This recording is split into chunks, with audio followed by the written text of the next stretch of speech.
Hola, hola, buenas noches. Bienvenidos al programa. Yo soy Jaime Bailey. Hoy es martes 9 de noviembre de 2021.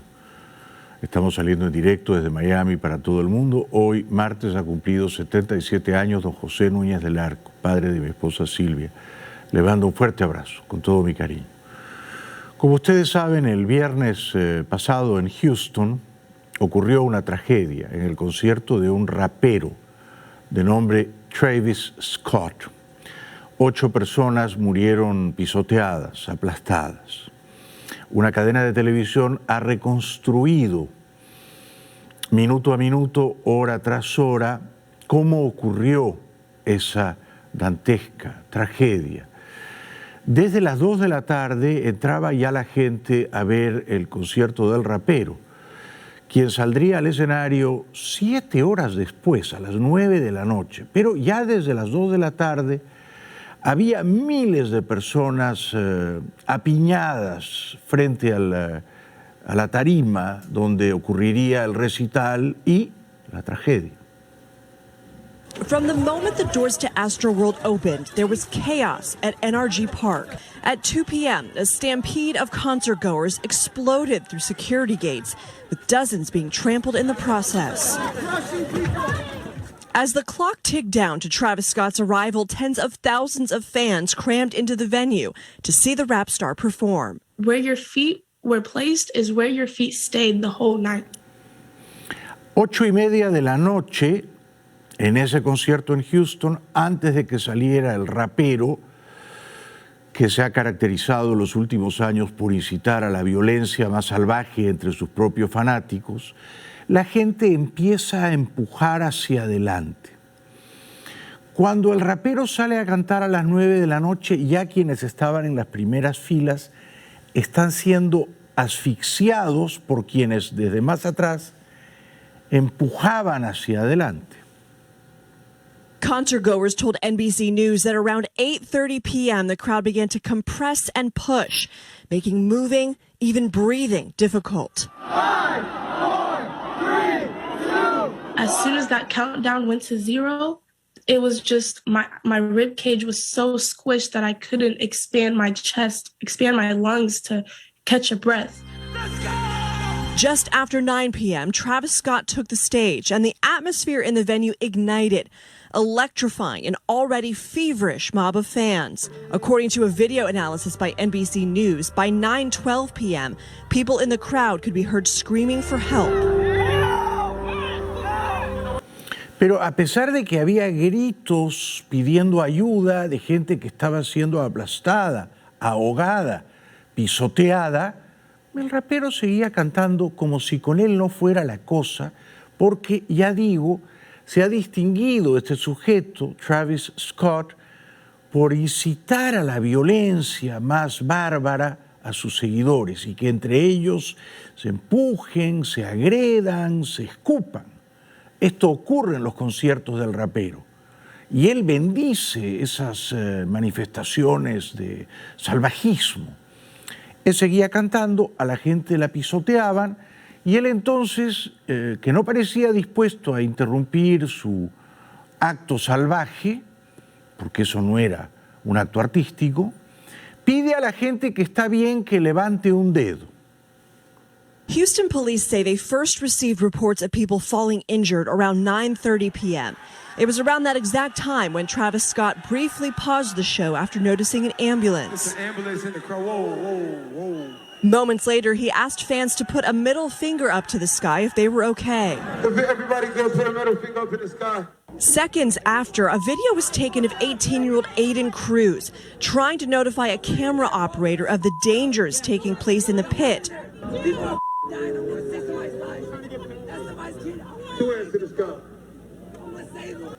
Si será idiota y descerebrado este rapero criminal que pide a sus fanáticos levantar el dedo medio como señal de que están bien. Ya había gente sin pulso que no estaba respirando. Esa gente estaba aplastada por la multitud en las primeras filas, cerca de la tarima. Esa gente ya no podía levantar ningún dedo, ¿verdad? Había dejado de respirar. Él no era capaz de asomarse tan siquiera a ver a los aplastados. Fueron 8 los que murieron, pero muchos más los que quedaron graves y se dieron el susto de su vida. como esta jovencita, Cynthia, de 20 años. 20-year-old Cynthia Lira found herself at the bottom of a pile of people and felt she wasn't going to make it out alive. At first, I was like, help, help, I can't get up. And then when people started coming on top of me, I was just like, I can't breathe. I kept screaming, like, help, help, like, I'm going to die in here. At one point, Lira says she found herself holding the hand of another stranger trapped in the pile, both silently accepting what felt like an inevitable fate.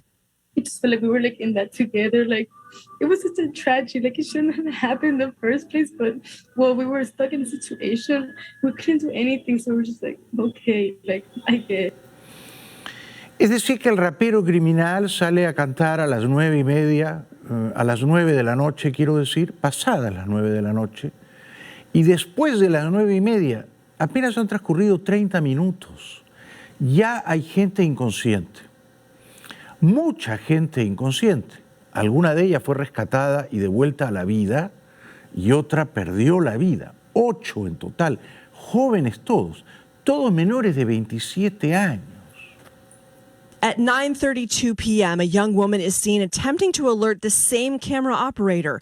She steps in front of the camera, but the concert continues. By 9:38 p.m., a mass casualty event has been declared, and Live Nation agrees to cut the show short. 3 minutes later, security officials are seen running through the pit. At 9:42 p.m., Travis Scott pauses the concert midway through a song and asks security to help someone who's gone unconscious.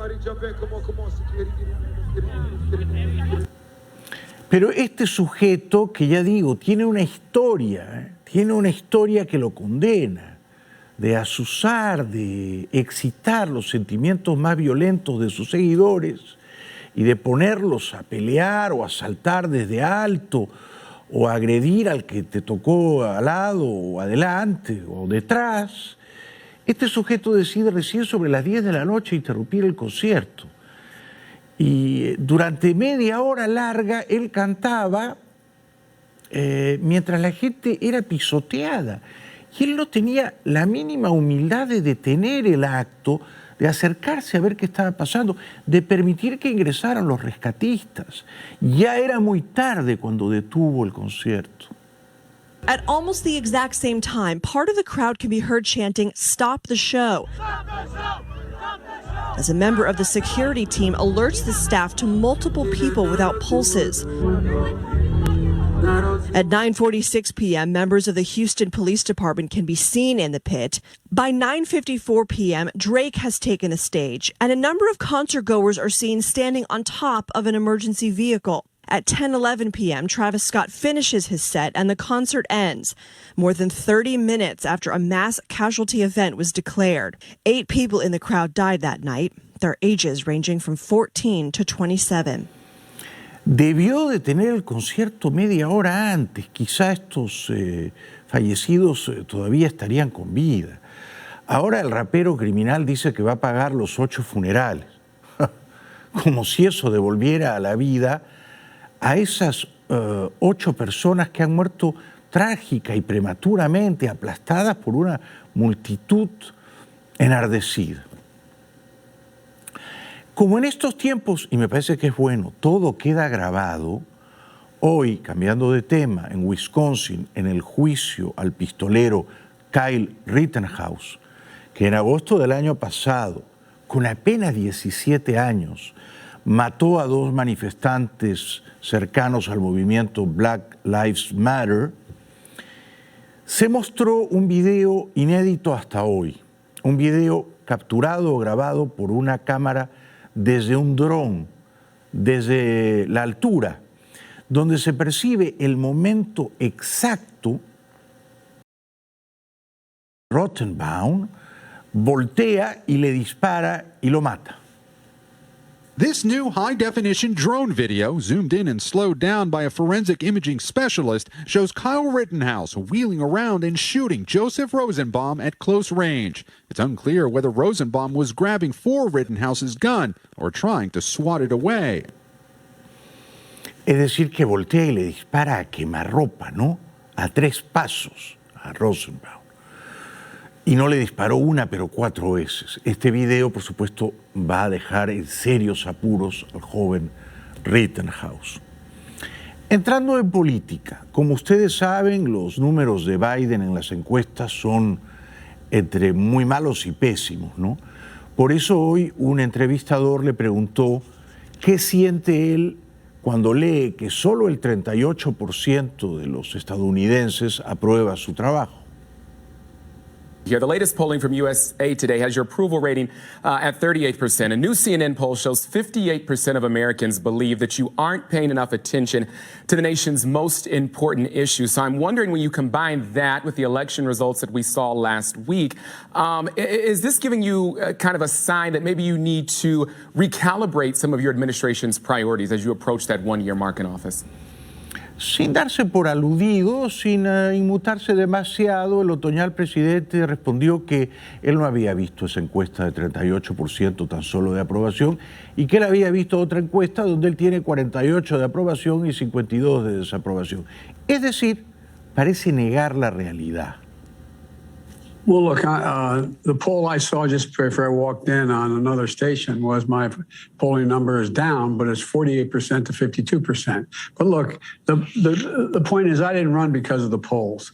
I think what you're going to see is the combination of what I did in the beginning in terms of the Recovery Act and then this legislation, as well as the legislation that we're about to pass, God willing, on what's called Build Back Better, everything from child care to funding 3- and 4-year-olds in school, etc.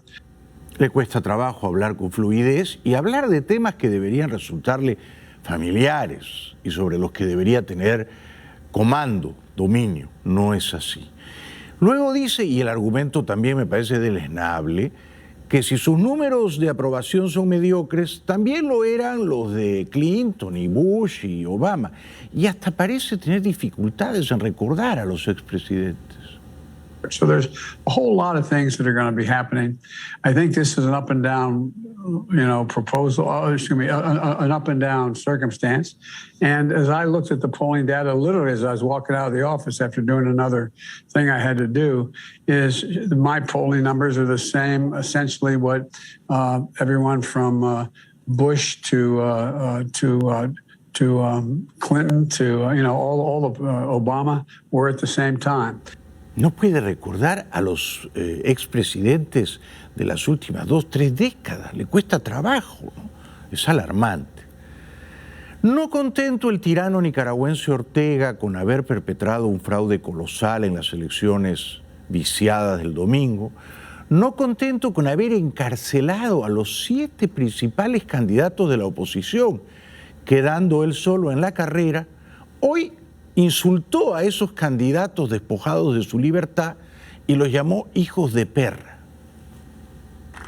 Esos que están presos ahí son los hijos de perra de los imperialistas yanquis.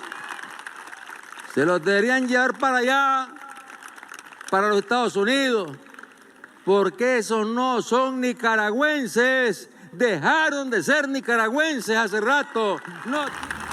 Es un miserable, es un canalla y es un rufián y hace lo que suelen hacer los comunistas. El que se opone políticamente a él es un traidor a la patria. Ya no son nicaragüenses. Él decide quiénes son y quiénes no son nicaragüenses.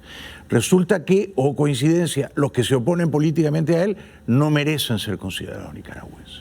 Increíble. Luego insulta también a la Unión Europea porque los países serios de Europa han condenado su grotesca farsa electoral. Gobiernos europeos, donde incluso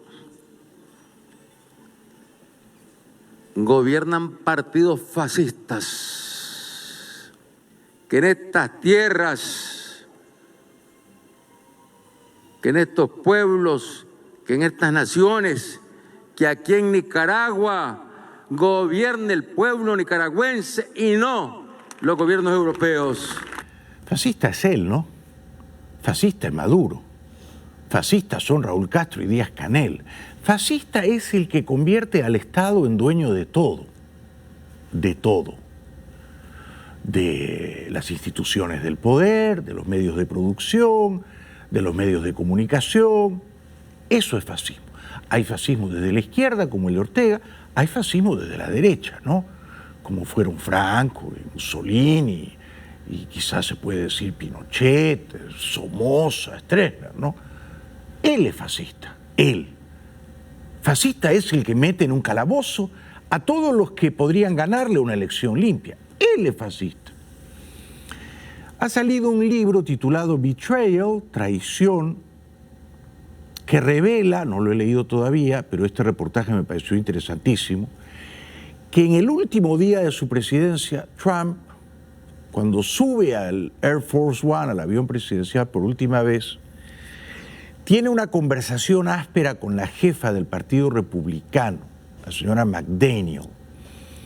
Trump está ofuscado, está furiosísimo porque siente que le han hecho un fraude los demócratas y siente que los republicanos no lo han acompañado lealmente en denunciar ese fraude. On the day Donald Trump left the White House for the last time, he decided that if he lost the election, he would take the Republican Party down with him. So, have a good life. We will see you soon. Thank you. Thank you very much. Inside, he was fuming.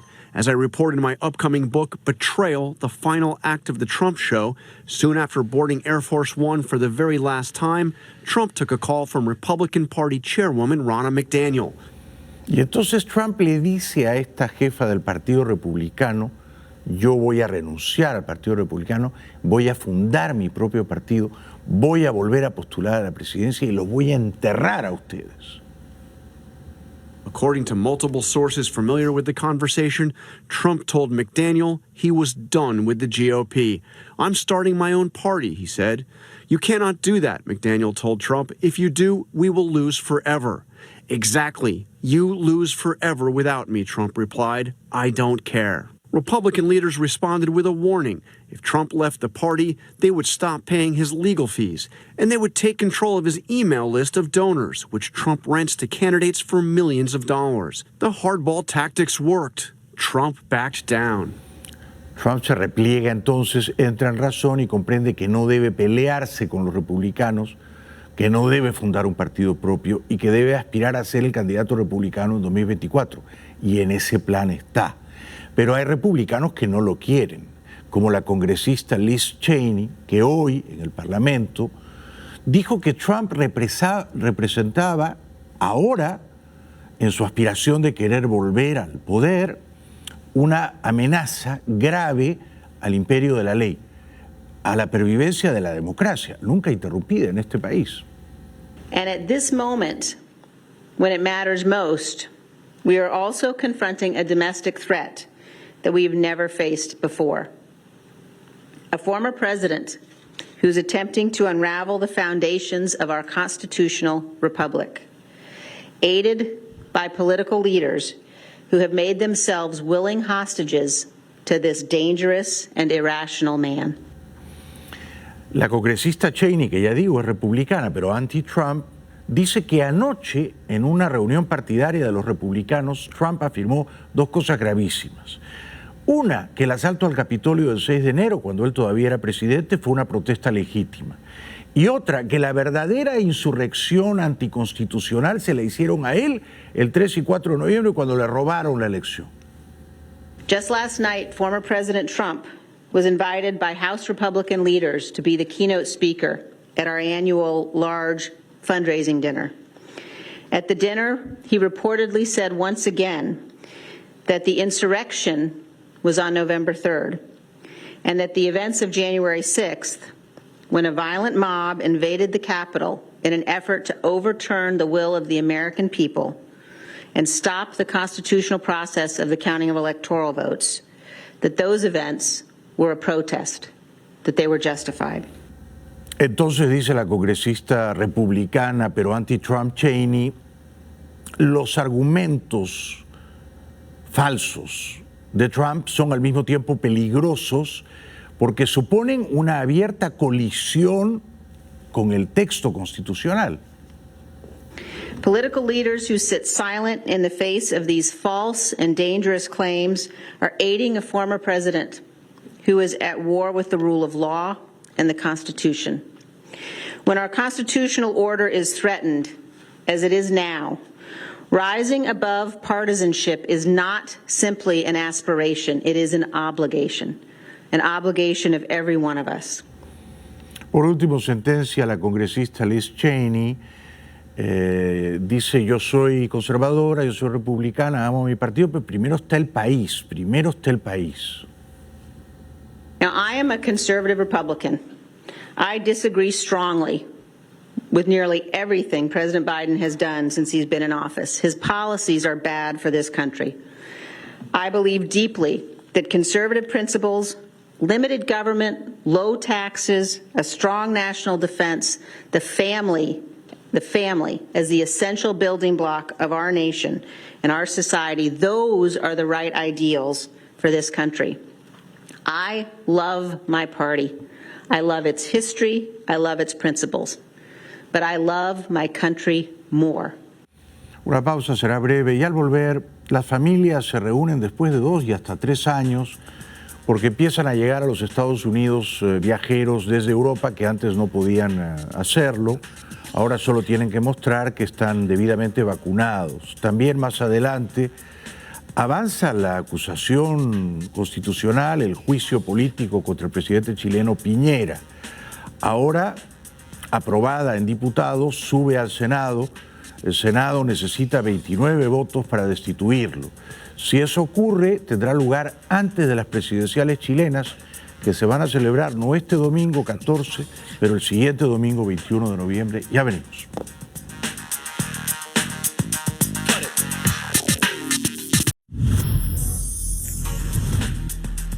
Bienvenidos de vuelta al programa. Bueno, Estados Unidos ha tomado la decisión, después de un largo tiempo, ¿no?, de permitir que viajeros de Europa y de otras partes del mundo, siempre que estén vacunados, puedan entrar a este país.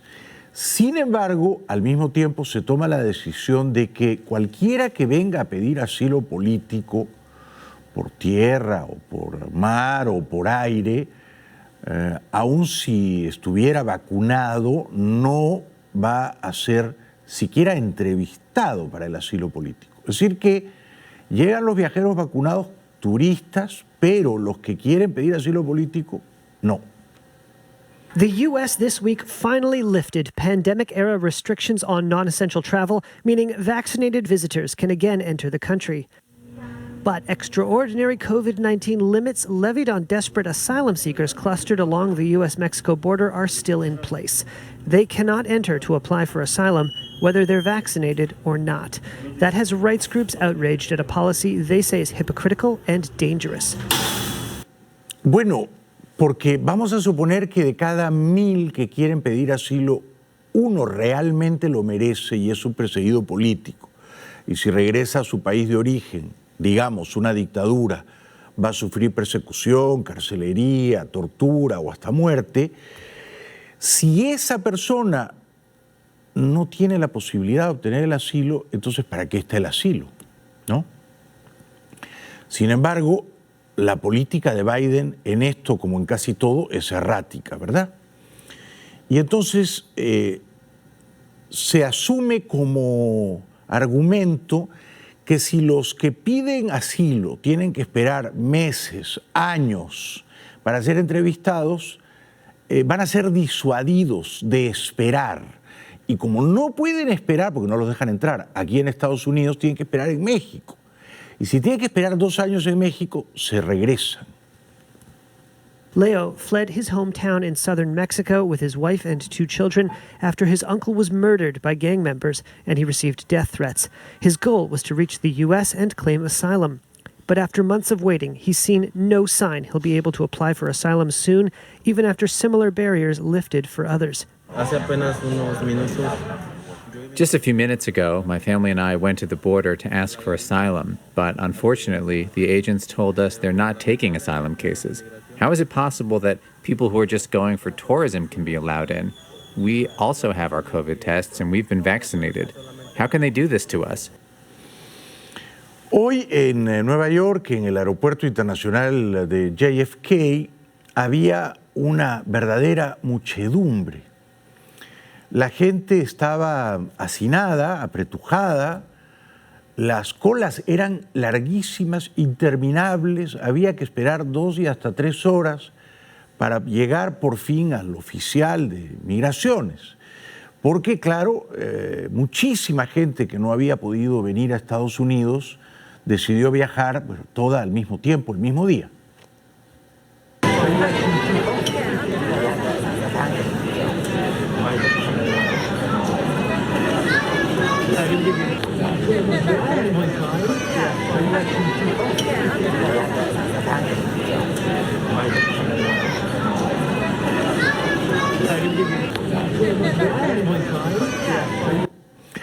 Pasado ese calvario, superada esa lenta y minuciosa tortura de hacer una cola 2 y hasta 3 horas, la gente por fin se reunía con sus familiares o amigos que esperaban después de los controles.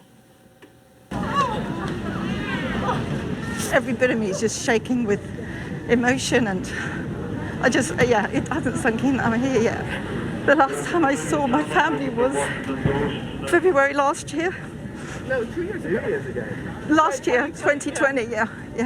And been trying to get here ever since. So yeah, I decided I was going to be on the very first flight coming in here today. Una gran alegría, ¿no?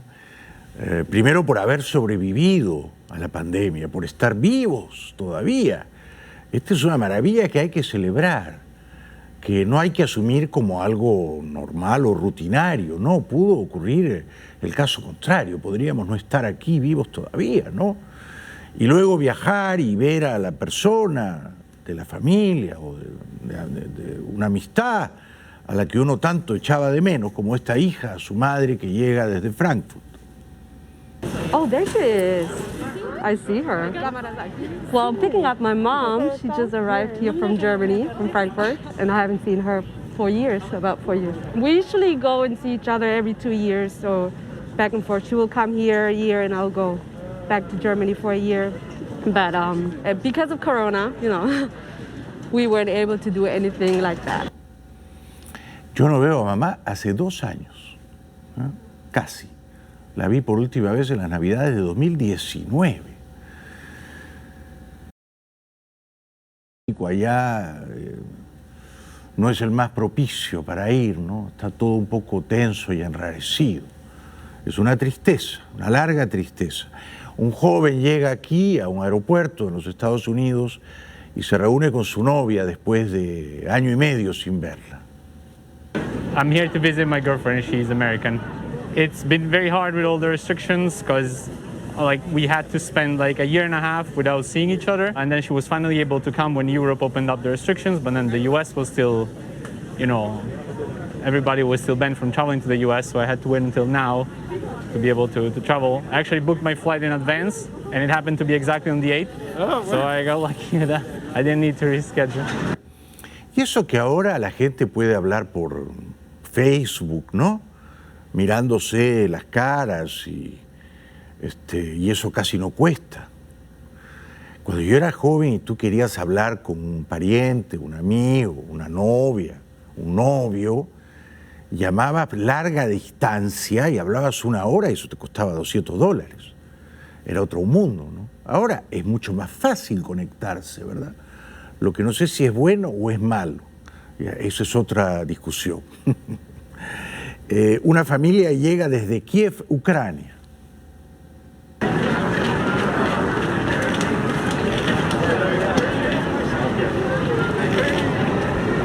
Meeting my mom, she's flying from Kiev, Ukraine, and so we've been apart for a little bit over a year now.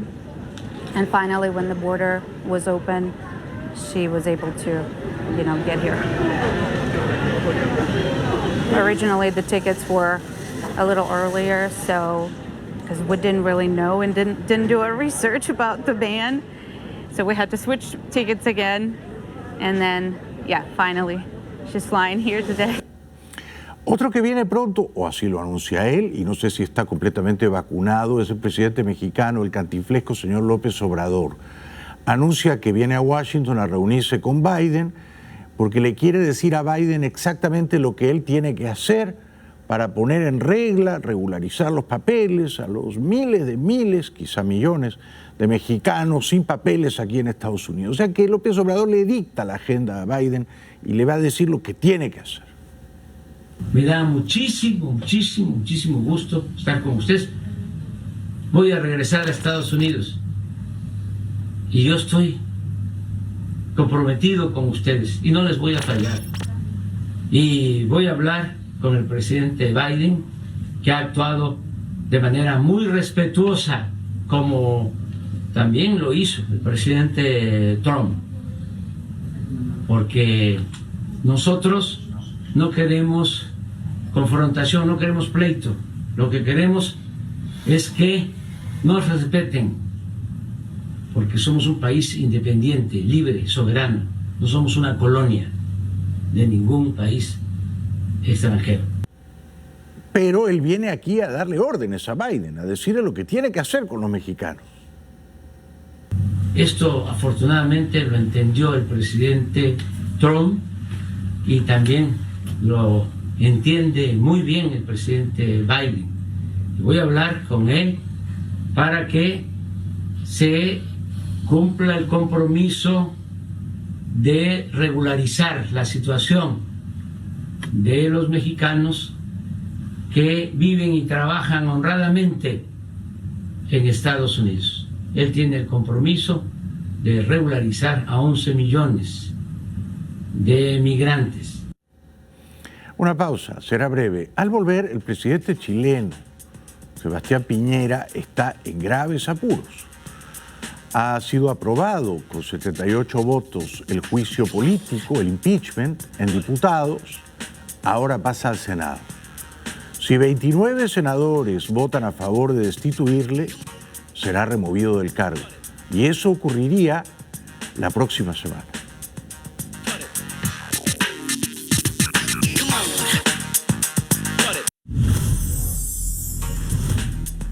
Bueno, bienvenidos de vuelta. Anoche, tras una jornada maratónica extenuante de 22 horas, la Cámara de Diputados en Chile aprobó la acusación constitucional contra el actual presidente Sebastián Piñera. 78 votos. Quien acusaba a Piñera, quien lideraba la acusación constitucional, el impeachment, el socialista, el diputado Jaime Naranjo, habló 15 horas. Tuvo que ir al baño en varias interrupciones, leyendo un texto de 1.300 páginas. ¿Por qué habló tanto? ¿Por qué estiró tanto su discurso? Porque necesitaba que llegaran 2 diputados a votar que estaban aparentemente en cuarentena por coronavirus y cuyas cuarentenas vencían hoy martes. Entonces ya madrugada de hoy martes llegan estos 2 diputados a la sede del Parlamento en Valparaíso y se reúnen 78 votos, con lo cual triunfa el impeachment en diputados, ahora pasa al Senado. En el Senado hacen falta 29 votos para destituir a Piñera. La oposición tiene seguros 24, necesita 5 senadores del oficialismo. Está difícil. Piñera en riesgo de destitución por los papeles de Pandora. El presidente de Chile, Sebastián Piñera, no podrá salir del país hasta que el Senado resuelva.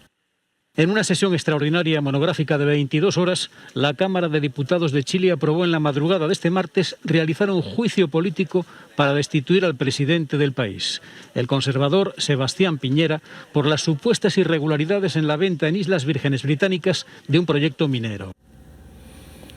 Y entonces ahora la pelota está en el campo del Senado chileno. Ya digo, hacen falta 29 votos, la oposición solo tiene 24. Tiene que persuadir a 5 senadores oficialistas de votar a favor de destituir a Piñera. Piñera está terminando su mandato, termina en 4 meses y las elecciones presidenciales, la primera vuelta, se van a celebrar en semana y media, no este domingo, pero el otro, el 21 de noviembre.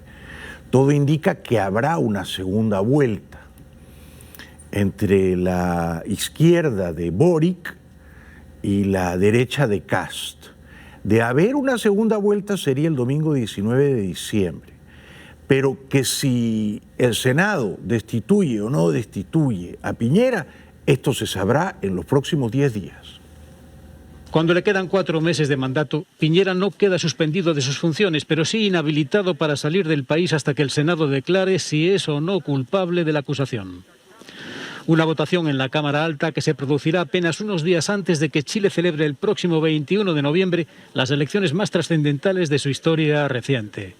En caso de ser declarado culpable, Piñera quedará destituido de su cargo y no podrá desempeñar ninguna función pública, sea o no de elección popular, en los próximos 5 años. Piñera está contra las cuerdas, tambaleándose, porque la investigación periodística global, conocida como los papeles de Pandora, demostró que él, en su primera presidencia, siendo ya presidente de Chile, orquestó a través de sus hijos y de cuentas en Islas Vírgenes Británicas la venta de una compañía minera llamada Dominga a un amigo suyo de toda la vida del colegio, de apellido Delano. Se afirma, y yo acompaño esa afirmación, que lo que hizo Piñera era un grueso conflicto ético de intereses, ¿no? Porque para que esa minera se vendiera a su amigo del colegio en muchos millones de dólares, 130, 140 millones de dólares, el gobierno del propio señor Piñera, que a través de sus hijos estaba vendiendo esa minera a un amigo, tenía que declarar la zona donde estaba la minera como propicia para la explotación de esa índole, o sea, no una zona de protección ambiental. Una vez que el gobierno de Piñera dio luz verde y dijo no es una zona de protección ambiental, se vendió la minera a su amigo. De manera que si no constituyó delito, por lo menos sí fue un clarísimo conflicto de intereses, ¿no? Los papeles de Pandora revelaron presuntas irregularidades en la venta de la minera Dominga por parte de una empresa de los hijos de Piñera en las Islas Vírgenes Británicas. Sebastián Piñera aseguró que dejó los negocios antes de ser presidente. Este juicio político es paralelo a una investigación en la Fiscalía por posibles delitos tributarios y de cohecho en la misma operación.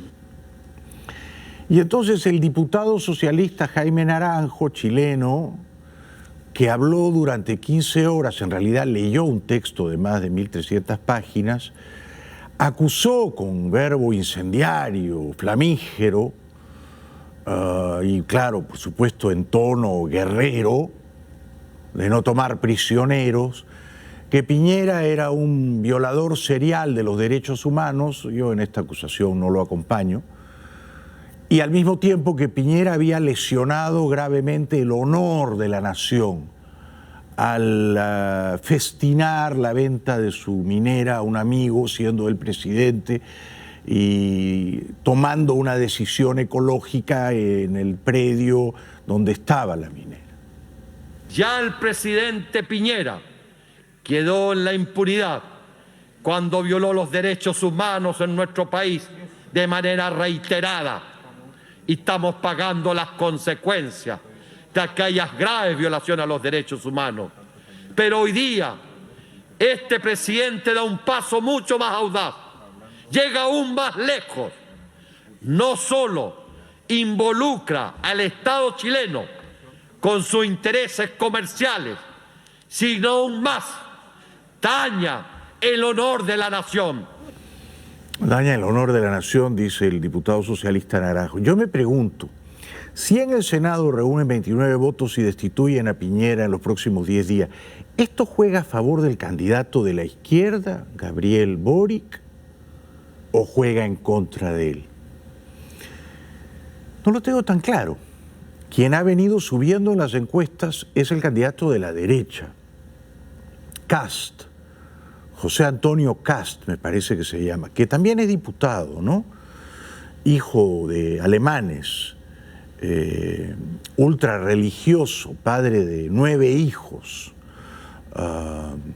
una suerte de, si me permiten la elasticidad, una suerte de Bolsonaro o de Trump en Chile, ¿no?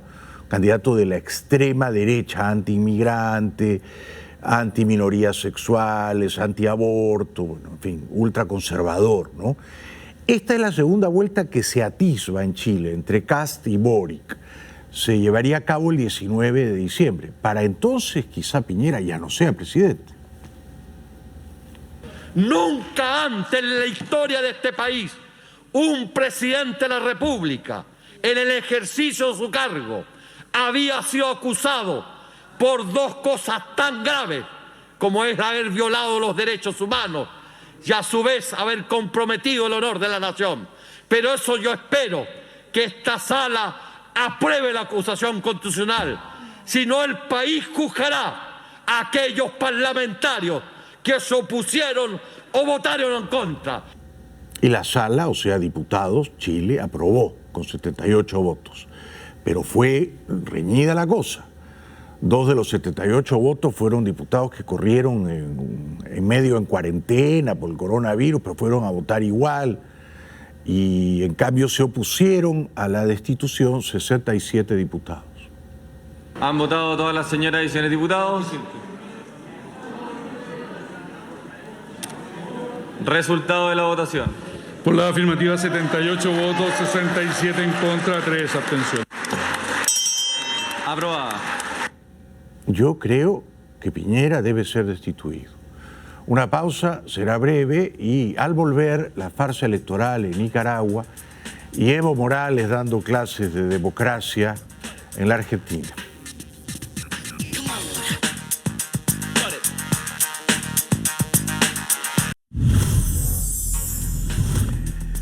Para ir terminando y a pedido del público, de nuevo el dictador nicaragüense Ortega insultando, llamando hijos de perra a los precandidatos presidenciales que él encarceló para que no pudieran competir y ganarle.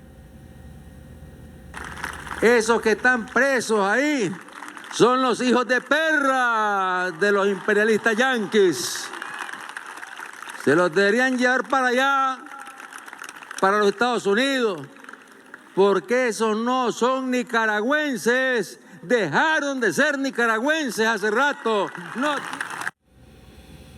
Sin embargo, no todos los nicaragüenses se dejan engañar por este sátrapa bananero, ¿ah?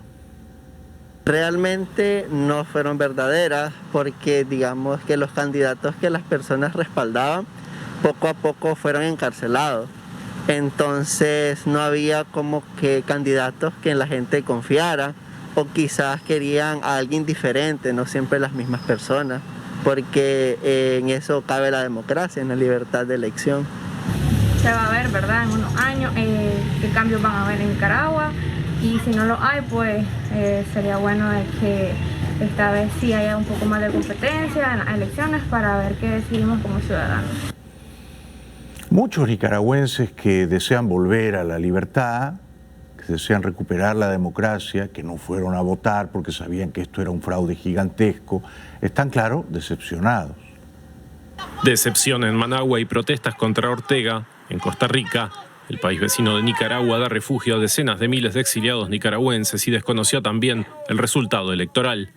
El día de hoy estamos acá exigiendo a la comunidad internacional y al mundo entero que este gobierno, este régimen sea declarado como ilegítimo, ilegal e inconstitucional. Una exigencia que hoy por hoy no trasciende más allá del nivel diplomático. Más se espera del paquete de sanciones anunciado por el gobierno de Joe Biden. Nicaragua exporta un 62% de sus productos a los Estados Unidos. De momento quedan 5 años más de Daniel Ortega en la Casa Naranja, por lo menos. Ahora, y van a ser todos los que Ortega pueda quedarse ahí atornillado, no 5, todos los que pueda. Ya lleva 25, 11 la primera, 14 esta, la segunda. Pero las fuentes serias de la oposición nicaragüense dicen que solo fueron a votar 2 de cada 10, es decir, 8 de cada 10 no se prestaron a ser cómplices del fraude. La oposición había pedido a la gente que no acudiera a votar, lo que se ha traducido en algo más del 80% de abstención, según observatorios independientes, cifras que contrastan con las oficiales, que fijan la participación en más del 65%. Pero muchos, como Francisco y María, no votaron a sabiendas de que no cambiaría nada. Esta vez no le he parado bola a las elecciones. Para mí que fueron un acontecimiento normal. No, es que eso ya se tenía de hace rato cómo iba a ser. No, la gente que no quiere ver es otra cosa. Pero eso era que ya lo tenían todo armado. En Buenos Aires, el ex dictador boliviano Morales, Evo Morales, ha acusado a Macri y a la CIA de pactar actos ilegales de espionaje contra él.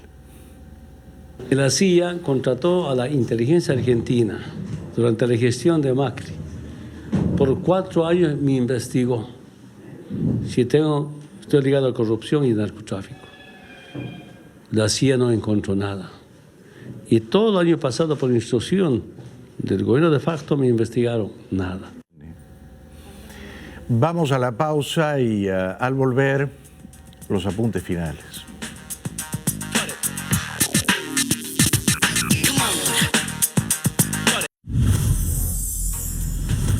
Han capturado a un terrorista colombiano de las FARC en la Argentina.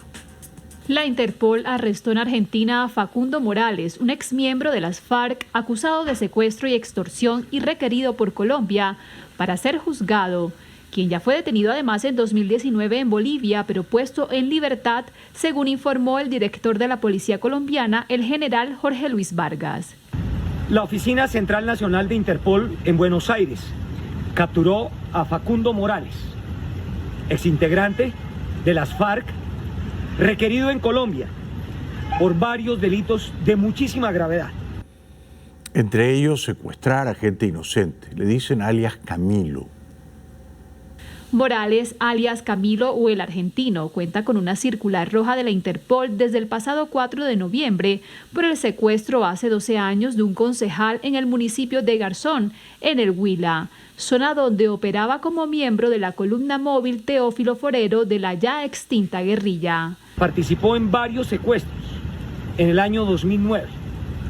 Era una de las personas de mayor confianza de Hernán Darío Velázquez Saldarriaga, alias El Paisa, quien está refugiado para realizar las actividades terroristas y de narcotráfico en Venezuela. Un policía histriónico el colombiano, ¿eh? Muchas gracias por hoy. Seguiremos conspirando mañana. Muy buenas noches.